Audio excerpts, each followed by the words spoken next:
Hello, I'm William Morley Black.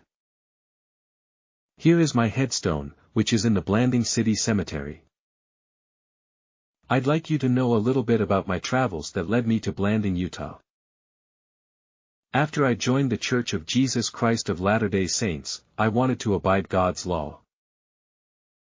To my understanding at that time, that meant plural marriage. I accepted it. I lived in Orderville, Utah for a time. In 1888, because the government did not accept plural marriage, I spent 1 year playing hide-and-seek with the U.S. Marshal.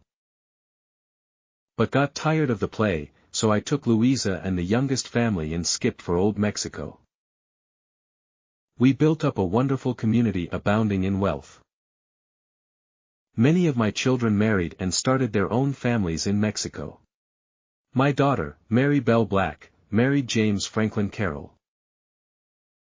My families had become so firmly anchored in Mexico. So many of the children had married and built up homes of their own. This is a multi-bedroom brick home James Franklin Carroll built. When the rebel war broke out between Madero and Diaz, we hoped we could stay.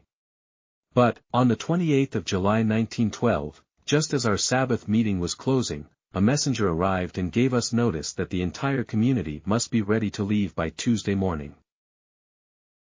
We packed up, and as we looked back over our homes, the sun shone on the houses, making them look like houses from a fairy tale. The little town surrounded by hills and towering pine trees was home for many of these people. For 20 years they had spent their life's entire energy here, now they were leaving it.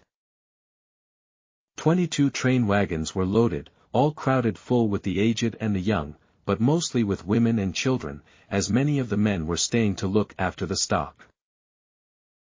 In this photo, the little boy in front is my 4-year-old grandson, Wayne Carroll, standing behind my daughter, Mary Bell Black. Promptly at 7 in the morning the train started to move. Then commenced in earnest the hard day's drive to Pearson. I feel thankful to the good citizens of El Paso for the aid and sympathy they gave us.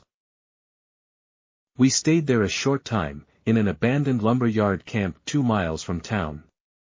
We were hoping to return to Old Mexico, but after 6 months of waiting we took the train to Price, Utah, and then we were soon on the road to Huntington, Utah, our old home nest, where many of the children still resided.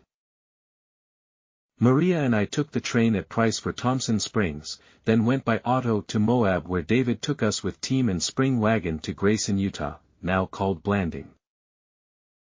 We arrived at my daughter Hattie Guyman's, where we were warmly greeted by another host of children and grandchildren.